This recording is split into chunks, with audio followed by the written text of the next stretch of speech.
Hola, buenas tardes. Soy el doctor Luis Carlos Rodríguez Sancho, eh, cirujano de trasplantes que ha trabajado en México desde 1998. El día de hoy estamos aquí para platicarles acerca de nuestras opiniones acerca del trasplante de hígado en México y las opciones. Desgraciadamente las enfermedades hepáticas son una causa importante de la mortalidad de los mexicanos. Ocupa la quinta causa de muerte en México, tomando la vida de alrededor de 30,000 personas por año.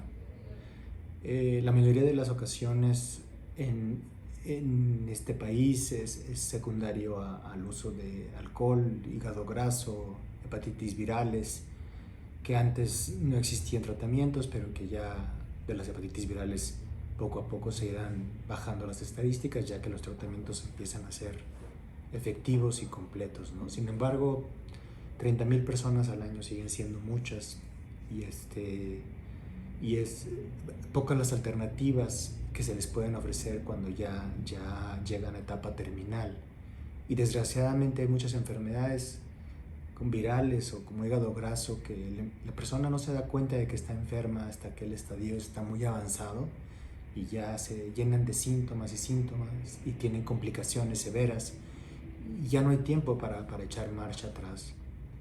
De ahí que el primer consejo será aquella persona que sospeche que pueda tener una enfermedad hepática, por ejemplo, alguien que tenga sobrepeso, pues hacerse un pequeño ultrasonido, un chequeo, a ver si hay algo en su cuerpo que le indique que tiene que tomar acciones que pueden ser mucho más benignas como una dieta, a llegar a una etapa terminal como un trasplante. Las personas que puedan pensar o les hayan dicho que abusan del alcohol, pues aunque sea un poquito complicado, checarse su hígado de vez en cuando no es una mala idea, ya que el alcohol puede llevar a cirrosis en exceso y si se toman medidas, el hígado es muy noble y se puede revertir una parte importante del proceso. Lo mismo va para aquellas gentes que fueron transfundidas, que tuvieron tatuajes en lugares donde no había la higiene. Hacerse un chequeo de virus de hepatitis pues no está de más. Se considera que casi el 2% de la población puede cargar el virus, un poquito más, poquito menos. Entonces, como todos debiéramos checarnos de vez en cuando, esto evitaría, porque ya hay tratamientos muy efectivos, que la persona llegara a cirrosis y a enfermedad hepática terminal o a cáncer de hígado. Pero ya una vez que se llega a esta etapa y el paciente tiene complicaciones severas como la retención de líquidos, el vómito de sangre, el ponerse amarillo, fallas en la coagulación, fallas en la memoria, desnutrición severa, ya el hígado ha perdido su capacidad de regeneración y por eso entonces la vida se limita en cuanto a calidad y en cuanto a cantidad. Y es ahí donde su médico puede decirle que la solución es un trasplante. Cuando la vida ya está amenazada por la falla del órgano, un trasplante puede ser la manera de devolverle la salud y prolongar la vida del enfermo otros 10 o 15 años. Esto es en general en adultos. En niños existen otro tipo de enfermedades que pueden llevar a cirrosis, pero no las tocaremos el día de hoy para no abarcar demasiado. ¿Cómo están los trasplantes en México? Bueno, somos un país de 120 millones de habitantes y en el máximo de lo que se hizo en México el año 2019 fueron 200. Esto estadísticamente es muy pobre, muy pobre. Y todavía es más triste porque ese año se donaron alrededor de 450 órganos. Y entonces eso dice que más de la mitad de los órganos que se donaron no se utilizaron. Y entonces ahí evidencia dos cosas. La primera es la falta de organización de un sistema de distribución adecuada que haga que los órganos puedan ponerse a disposición de las instituciones que lo necesitan, de los pacientes que lo necesitan. Entonces tenemos poca donación por el número de habitantes que tenemos y que esa poca donación no sea aprovechada es algo que debería considerarse como una falta administrativa, porque la gente que dona con la voluntad de salvarle la vida a alguien, y las personas que procuran, los comités o las personas, tienen en sus manos un bien del que son custodios temporales, y deberán hacer el máximo esfuerzo porque ese órgano llegue. Sin embargo, todavía estamos muy atrasados en esta posible coordinación. Y ese es el otro punto importante. Creo que ha habido una desatención muy importante de las autoridades a todos los niveles, estatales y federales, por este tema de los trasplantes. Y aunque estoy hablando de trasplante de hígado, que es el tema de esta plática, los trasplantes en general son un problema de salud pública, porque México tiene una gran cantidad, estamos hablando casi de millones de gentes enfermos del riñón. El área de Jalisco, por ejemplo, tiene la tasa de insuficiencia renal casi más alta del planeta, con alrededor de 500 enfermos por millón de habitantes por año, nuevos, lo cual quiere decir que el área de Jalisco genera casi 3,000 nefrópatas.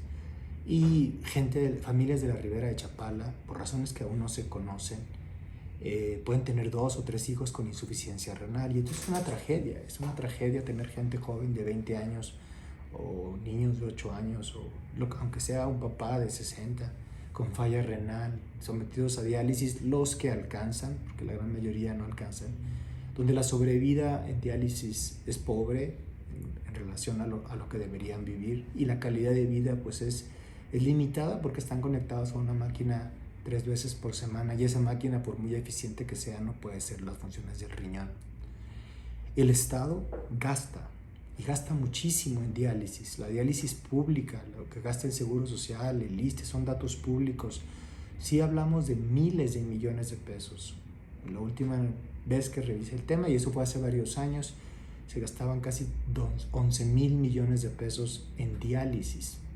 Y no se trata de que se deje de gastar en diálisis, por supuesto que no, pero que no se considere a un tratamiento curativo con tanto esfuerzo como se le da a un tratamiento paliativo como es la diálisis. Es un poco ilógico que tengamos a los pacientes en la enfermedad crónica y no se alcance a ver que el trasplante es costo efectivo y que debiera haber recursos para esto. Esta desatención por parte de las autoridades ha llevado a una serie de fallas estructurales desde la organización de cómo se procuran los órganos en México, cómo es la normativa.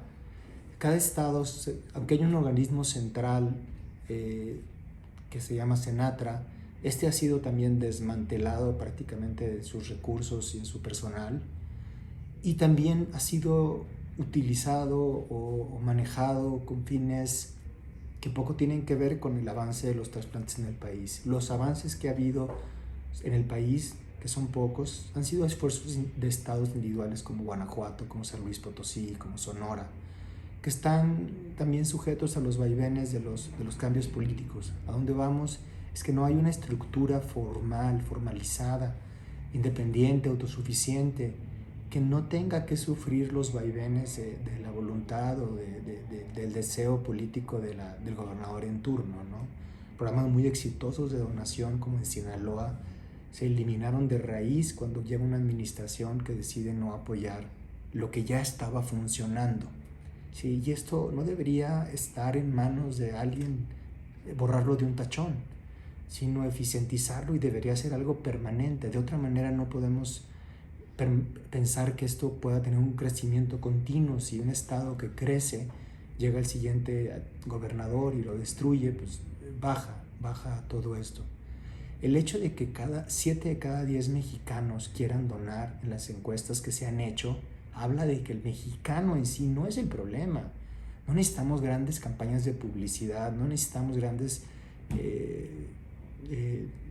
personajes públicos hablando a favor de la donación, no necesitamos leyes de donación tácita. Si el 70% de la gente dice que está de acuerdo con la donación, lo que se necesita son los equipos y la gente y la infraestructura que va a estar en los hospitales 24 horas al día, 7 días de la semana, para cuando una persona tenga la desgracia de perder la vida a través de la muerte cerebral y su familia o él haya determinado que quiere donar sus órganos, puedan hacerlo. ¿Sí? Eso es lo que no hay. Y esa es la gran diferencia con otros países. Los países que han invertido recurso humano y material en la donación tienen disposición y disponibilidad en los hospitales donde puede haber una persona con muerte cerebral para que se le atienda a la familia y de alguna manera se logre esa extracción y esa distribución y esa optimización de todos los órganos, que se obtengan y se hagan todos los esfuerzos posibles porque todos los órganos pues, se distribuyan. Y aquí hay fallas en la manera en donde esto sucede porque no hay una obligatoriedad de los estados de tener coordinadores hospitalarios en cada hospital, porque hay una normativa que hace que cada hospital que vaya a ser donante obtenga una licencia, lo cual muy pocos hospitales que no hacen trasplantes estarán interesados en tener licencia. Un hospital en Puerto Vallarta que no va a tener trasplantes, ¿para qué le interesa tener una licencia? Entonces ese bloqueo burocrático de pedirles una licencia para donación no tiene sentido, y eso hace que solamente una fracción de los hospitales del país tengan la posibilidad de hacer una extracción. Y si llega una persona que quiere donar a Cadereyta, Nuevo León, por ejemplo, y el hospital no tiene licencia de extracción, no se va a poder tomar el órgano porque no existe esa licencia, y esa licencia no tiene un propósito. Los trasplantes, cuando se extraigan los órganos, se tiene que avisar al Senata, y el destino de los trasplantes, sí, los hospitales sí se hacen en hospitales que tienen que tener licencia, y el destinatario tiene que estar registrado en el Sistema Nacional de Trasplantes. En eso está bien el sistema. Entonces hay vacíos estructurales muy graves y muy fáciles, que serían fáciles de arreglar. O sea, ver, ¿para qué queremos una licencia de donación? Quitarla, y que en ese momento todos los países, todos los estados se volverían donantes.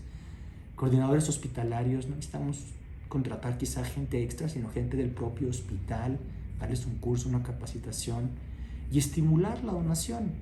Un ejemplo, por ejemplo, en España, cuando un hospital genera una donación, el Estado envía un recurso a ese hospital para una manera de compensar el trabajo extra que le generó a todo su personal y los recursos que pudieron haber gastado al generar esa donación. Pero el Estado sabe que al hacer eso y al haber trasplantado 2 personas de riñón y 1 de hígado, se está ahorrando mucho dinero en la atención de la enfermedad de esas 3 o 4 personas que van a recibir el órgano. Entonces es una visión más a largo plazo, es una visión más general, y con eso se lograría pues que México ocupe el lugar que merece y que tiene que tener. Tener una tasa de donación de 3.4 donantes por millón de habitantes es un avance, pero es un avance de decir nada a muy poquito. Sigue siendo algo extremadamente pobre para nuestro país, para nuestros enfermos, y estar contento con eso no puede ser posible. Deberían existir gente, autoridades y más los enfermos que fallecen esperando un órgano o que permanecen años en diálisis conectado a una máquina porque ese órgano no llega, y esos enfermos deberían saber que el Estado o la gente que está encargada no está haciendo nada por ellos. Ellos están enlistados y están esperando que llegue un órgano, y no hay nadie trabajando en la donación de órganos. Entonces es como si se les estuviera mintiendo. O sea, al darles una cédula de inscripción pero no tener equipos de procuración, pues es una esperanza falsa, ¿no? A lo mejor son palabras fuertes, pero estamos en el 2021 y el país no avanza. Cuando empezó la pandemia se tomaron medidas muy drásticas de sugerir, si lo quieren llamar así, más bien fue un ordenamiento de suspender la donación y los trasplantes en México. Nada más en México, en ningún otro país se suspendieron los trasplantes.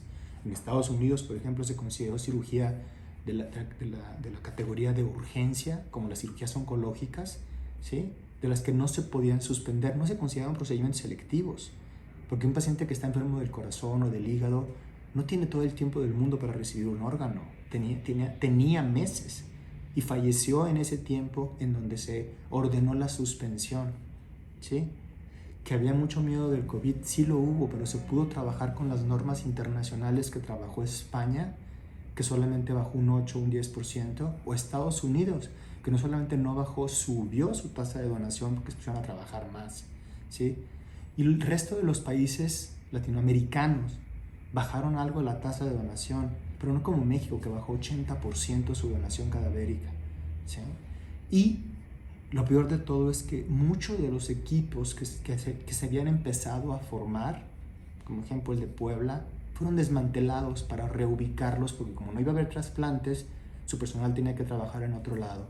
Y los pusieron a trabajar aquí en epidemiología, en covidología, que era necesario, muy necesario, pero los enfermos de trasplante, los enfermos con insuficiencia renal, pues fallecieron. Se calcula que una tercera parte del exceso de muertes que hubo durante la época de COVID se relacionó no con enfermedades de COVID, sino con enfermedades que no se atendieron por COVID. Gente que no se pudo transfundir, quimioterapias que no se pusieron a dar y trasplantes que no se lograron hacer.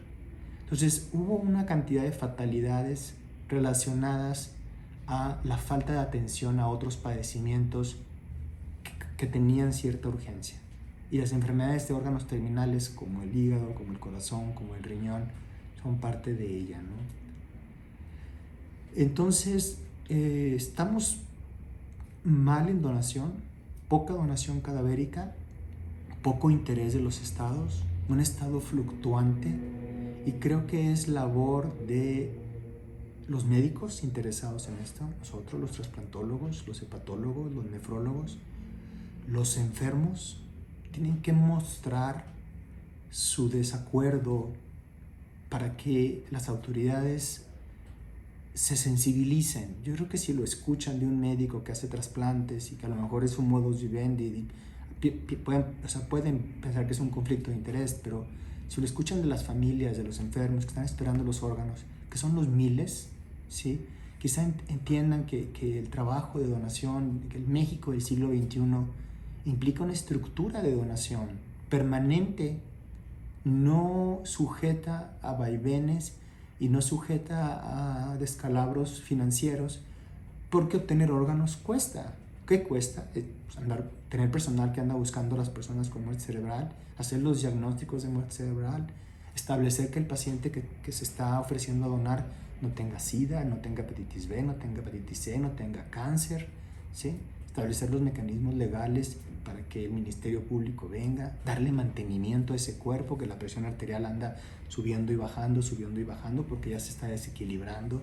Todo eso tiene un costo, y no es un costo nuevo, en todos los se llama un costo de adquisición. El paciente de que fallece, que se extrae, está en terapia intensiva, está pegado a un ventilador, está recibiendo antibióticos, que todo eso está generando costo de recursos, y los equipos que se trasladan, las soluciones con las que se perfunden son muy caras. Cada litro de solución vale como 5,000 pesos y se ocupan entre 6 y 10 litros para la extracción de los órganos. Entonces, son recursos que hay que tener disponibles para gastar, para que se pueda beneficiar una vida. Pero todo ese gasto, sí he visto, por ejemplo, que en riñón, el gasto de la extracción y el trasplante se paga con lo que se gastaría en 6-8 meses de diálisis, y no se compara la calidad de vida ni la cantidad de vida de un paciente en diálisis con un paciente trasplantado. Entonces es una matemática simple, si lo quieren ver en matemática, y es una labor humana todavía más simple, regresarle la vida y la calidad de vida a una persona. Creo que hay mucho por hacer. Hay mucho por hacer, hay que ser un poquito más enérgicos en exigir, en demandar, y si no les gusta la palabra exigir, en analizar cuáles son las mejores estrategias, que uno y cada uno de los 32 estados de la República tenga un mecanismo de obtención de órganos en todos sus hospitales públicos y privados, que cada vez que haya un donador potencial de órganos haya alguien cerca de él para que haga la petición, haga el mantenimiento, haga el estudio, y si llegaran a decir que sí, una logística para hacer la extracción y el transporte de los órganos. Esto es lo que le hace falta, pienso yo, a México, y con eso se salvarían innumerables vidas.